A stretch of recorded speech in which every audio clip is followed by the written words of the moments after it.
Coming up, Tzu Chi's new shoe scholarship program in Thailand gives some 800 students the chance to continue their education. Malaysia Tzu Chi volunteers hold another aid distribution in Taman Maju, Batu Pahat, helping survivors of last month's strong storm.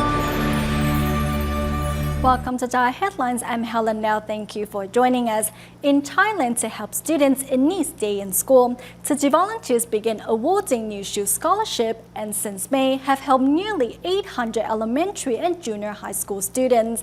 Later, we'll meet Batu Pahat, who is a model student in school. But first, we'll meet Kwang, who has been working since 4th grade to help make ends meet at home. In school, Kwang is a serious 7th grader. As soon as the school day is over, instead of playing with her classmates, she changes and heads over to the market. Kwang was left in her grandmother's care after her parents divorced. Since the 4th grade, the young girl has been working at a food stand to help support her family. After her grandma fell ill, Kwang's burden has only grew heavier. Perhaps if it were other children, they might not be able to do this. But for Kwang to make ends meet, she needs to be independent. For her grandma, she had to take on a part-time job. Though she has to work at night, Kwang has never neglected her academics. She grinds her teeth and refuses to yield to fate.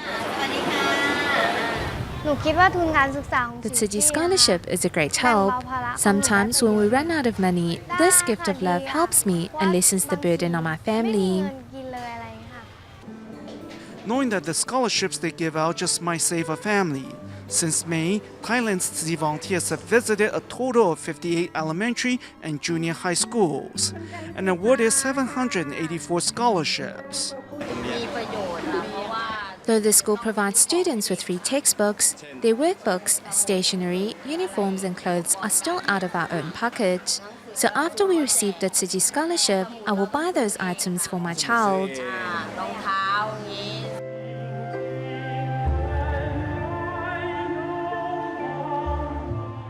After praying together at the award ceremony, many of the scholarship recipients decided to reciprocate by contributing to Tzu Chi's bamboo coin banks, so more children in need will also have a chance of a better tomorrow. Riding a worn-out bike, 12-year-old Atifa is heading to school. As the morning wind caresses him, the young boy enjoys his morning commute. Always the first to arrive at class, Atifa next begins to tidy up the classroom on his own. The optimistic and responsible young man has even earned himself the title of the Master of Ceremony of the flag-raising ceremony. Last year, when he was a 5th grader, he had a different homeroom teacher, but I had heard about him. Now that he's a 6th grader, he is still a very good student. He happily takes on any assignment I give out. Back home, Atifa continues his spirit of service. Though his parents have divorced, Atifa has not deviated onto the wrong path, but learned to be independent and responsible. Not only is he a good student, he is also a good grandson. As far as I can see, he has always behaved. He loves his grandparents and studies hard. Whenever he comes home, he will always ask to help out with chores. I hope I can lessen my grandma's burden. I will do whatever I have to help. This is my responsibility. Atifa hopes to become a computer engineer when he grows up, so that he may be of service to more people. With the support of his teachers, classmates, and the Tzu Chi scholarship, surely his dream will be realized one day. In Paraguay, Tzu Chi volunteers recently visited the Mariscal Lopez indigenous village, 3 hours drive from Ciudad de Este, and held a winter aid distribution for 88 families. Meanwhile, in Chile's Valparaiso, volunteers held an aid distribution for 1,000 families displaced by a recent fire. Working together, over 50 volunteers quickly passed the aid supplies into the distribution venue, a local gymnasium at Valparaiso. A fire in late April displaced over 12,000 residents here. Over the past 2 months, Tzu Chi volunteers have been coordinating with the government to offer assistance and today are assisting 1,000 households with daily necessities. I am really grateful for Tzu Chi's aid distribution today. On behalf of the government and people of this city, I want to say thank you. Months after the fire, many survivors are still without a place to call home. To offer the victims some much-needed spiritual support, volunteers held a simple ceremony to honor the Buddha. Although of a different faith, many local residents still found solace in the ceremony.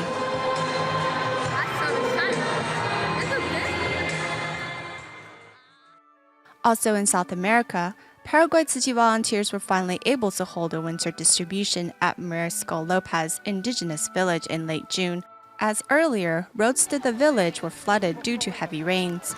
Upon arrival, volunteers played games with the waiting 200 students.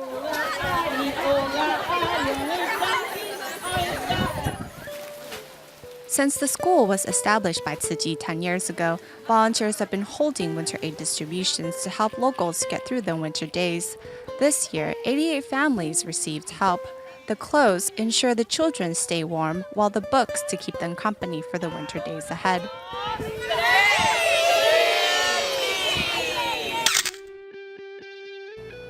In Malaysia on June 22nd, a strong storm swept through Batu Pahat, causing massive damage in Padi Kangkong and the residential areas of Taman Maju.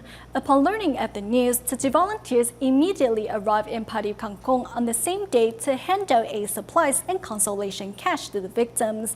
Recently, they held another aid distribution in Taman Maju, helping another 60 households.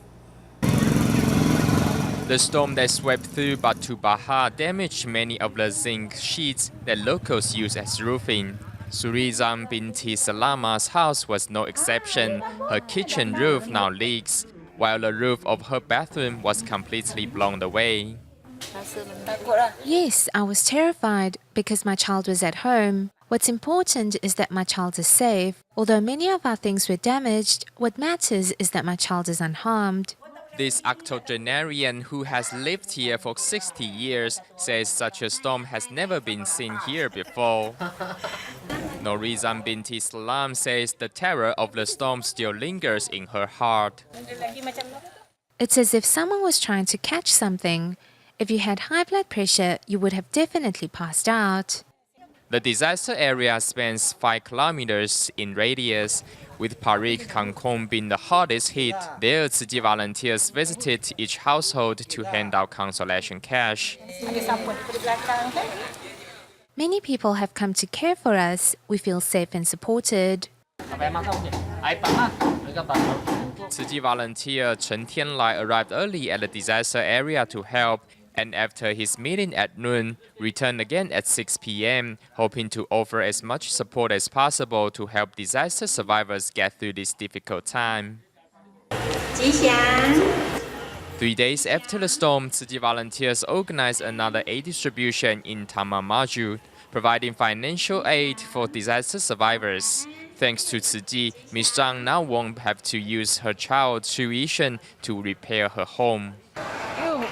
The storm came out of nowhere. I had to save money for my kids' tuition, but now I have to use it for house repairs. I told the teacher that I have to delay the payment till the next month.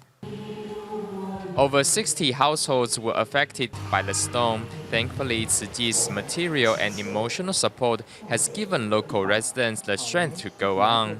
I wanted to experience Tzu Chi's compassion and positive energy, so I came here to check it out. Putting their palms together in prayer, these residents have now found themselves on the path to recovery. The disaster made me realize how loved and cared for I am. Thank you, Tzu Chi volunteers, and thank you, Master Jing.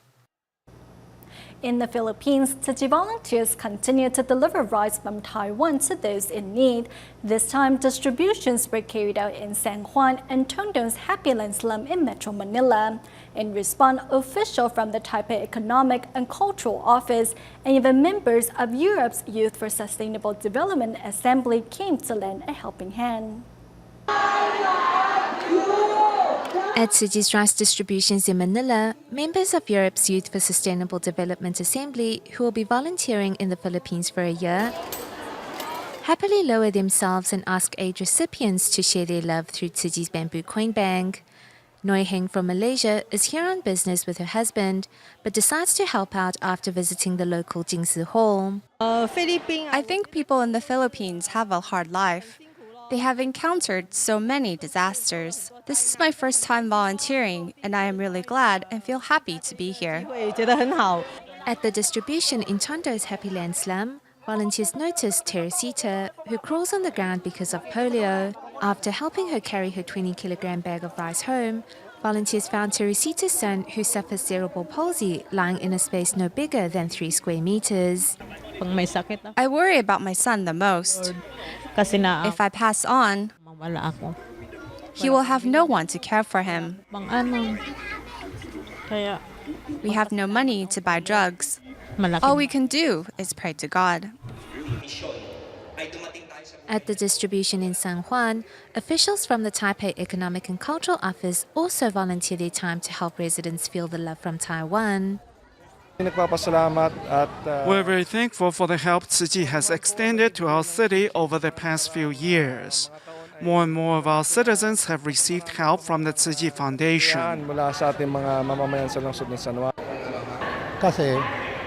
We must thank Tzu Chi for sharing its love, and the message of the event helps us realize that we humans must control our desires and not give in to greed. With these gifts of love, the poor of Manila have been re-energized to better cope with their hardship.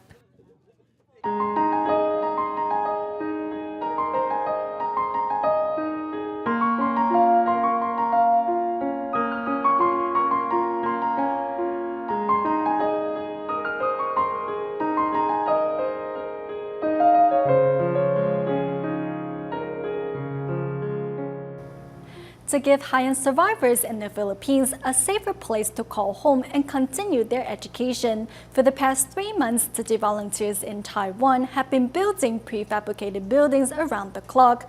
Among the volunteers is Fan Rui Mei, who has taken on many tasks to speed up the construction. Meanwhile, to show his appreciation for Tzu Chi's dedication, the Philippines representative in Taiwan, Antonio Baslilo, also tried his hand at building the prefabs. Sitting in front of a drill press to drill holes into a metal bar is the Philippines representative in Taiwan, Antonio Baslilo. Today, Baslilo is here at New Taipei City, Sansha District, to join the volunteers in building prefabs that will be later sent to the Philippines to help high-end survivors. I'm very touched by the spirit of volunteerism. And you have men and women from all walks of life, from different professions, come here and able to build a house. So I'm going to see for myself whether I can do it also. Swing or slide. During his visit, Antonio Baslilo sees every chance to understand the details of Tzu Chi's prefab homes, as he hopes high-end survivors will have a safer place to call home. We need to build 2,700 prefab houses, and all of them will be finished according to their order. This is a task given to us by the master, and we will do everything to complete it. The paint thinner will evaporate easily, so you need to add some paint to it. Make sure to soften the brush first. It can make painting an easier task. Giving some tips on painting is Xingtai District Tzu Chi volunteer Fan Rui Mei, who has been helping out at the construction site on a daily basis for the past few months. Everyone is here to learn. I am also learning through doing. We have less male volunteers in Tzu Chi, so female volunteers have to do tasks that are normally done by men. That's why I decided to come and learn. 2 years ago, Fan underwent a thyroid removal surgery, and despite unable to speak loudly, she is determined to contribute her strength to help those in greater need. I underwent a thyroid removal surgery 2 years ago, so this is the loudest I can speak. Sometimes it is very hard for the brothers and sisters to hear me, so I always ask them to stand closer to me. I have also created good affinities with many of the brothers and sisters through volunteering. To make sure these prefabricated classrooms are completed on schedule, many of the volunteers have taken days off from work to join. Among the volunteers is Wanhua Tzu Chi volunteer Zhang Maoxing, who, despite suffering from atrophy in his right hand, uses his left hand to control a rotary sander. We didn't go to the Philippines physically to help the needy, but we are contributing our love by building these prefabricated buildings. Mr. Jing told us that if we want to become a bodhisattva, we need to first create good affinities with others. Seizing his summer holiday to help out is PhD student Lai Zhengze, who is here to experience the joy of selfless giving. We are doing whatever is within our ability to help the high-end survivors. It is great to have this chance to help those in greater need. Although we are contributing our love in return, we are receiving more than we expected. Volunteers from all walks of life have come together to assemble these prefabricated buildings, as they hope to give high-end survivors a safe place to study and call home. Next, meet Malaysia Tzu Chi volunteer Wu Guihua from Malacca, who in the past was an excellent cook and the life and soul of the kitchen at the Tzu Chi Malacca chapter. Despite having suffered a stroke in 2008, Wu worked hard to recover so that she could rejoin her Tzu Chi family. Now that she is better, she devotes much of her time to practicing recycling.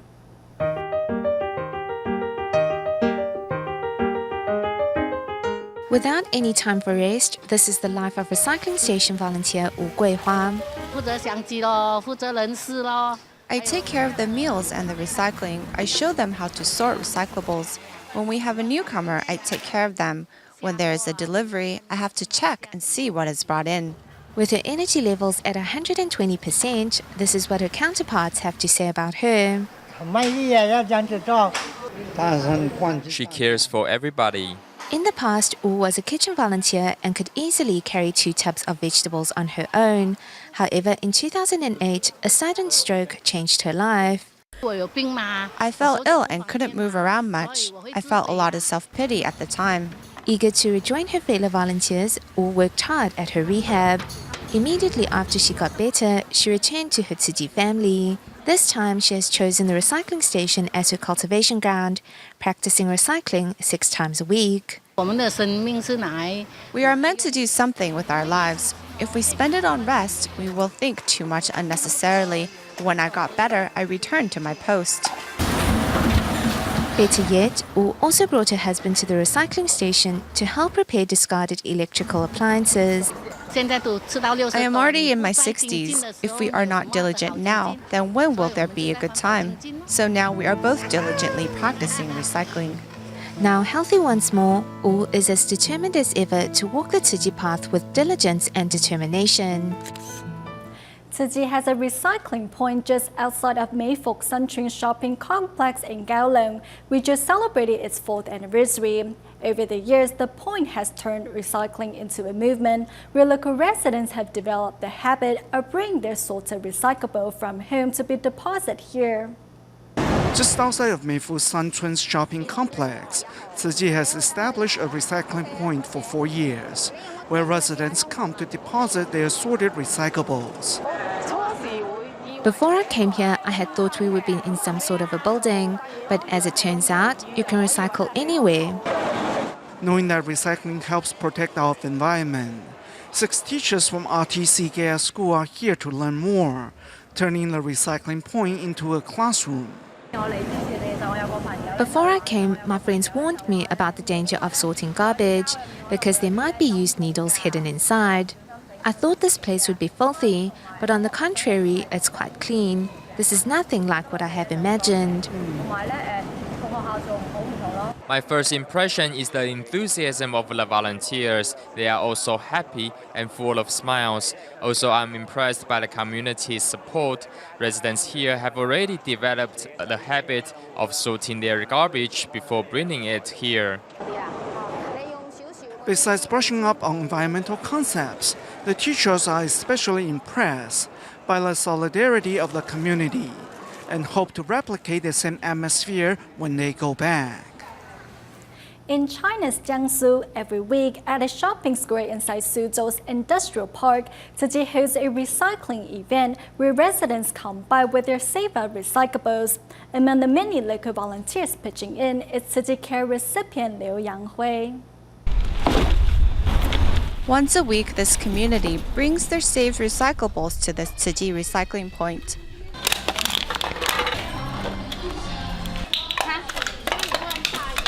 Sorting recyclables is easy enough for even the little ones. Among the group of females sorting, one male volunteer can be seen contributing his share. I am pretty happy doing recycling here. It gives me an opportunity to leave my house, get some exercise, all of which is good for my health.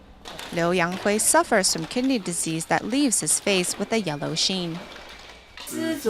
Be content and grateful. This will lead to a happy and fulfilling life. We need to read the Jing aphorisms with our heart.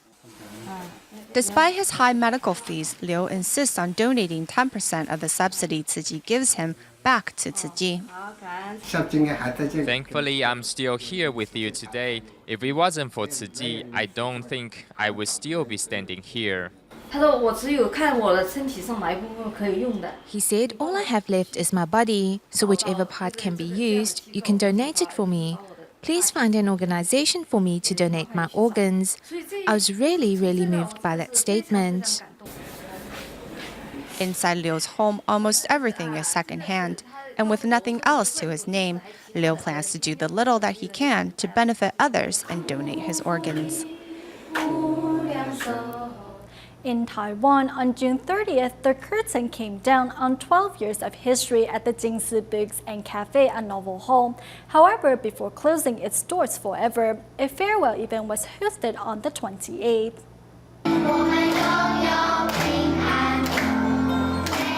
Here at Tzu Chi's Jing Books and Cafe, inside Taipei's Novel Hall, young volunteers expressed their gratitude for the training they received through a sign language song. This isn't only a place with just books or coffee. It is filled with the loving kindness of people, just like a home. Since opening its doors in 2002 in the bustling Xinyi district, the shop has held countless seminars which help to spread compassion throughout the city.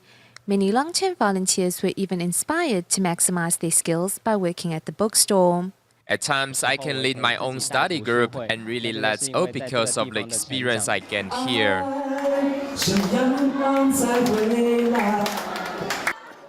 Actor Shi Yinan, who performed in many DaAi dramas, is especially thankful for his affinity with the bookstore and thus has stopped by to bid farewell. Although saying goodbye is never easy, I feel moving to the new location will be an improvement because then it can attract the younger generation. We want more young people to embrace our Jingsi spirit. In July, the store will reopen on the 5th floor of Elite Bookstore's flagship shop in Xinyi district and continue to provide a peaceful and harmonious atmosphere amidst the hustle and bustle of the city life. We go to Vietnam at the end of the show to take Master Jing's Dharma to heart. Under the leadership of senior volunteers, volunteers from Ho Chi Minh Sitting in Binh Long Province seized the chance after work to watch Master Jing's Wisdom at Dawn broadcast. We'll leave you with these images. Thank you for tuning in. Goodbye.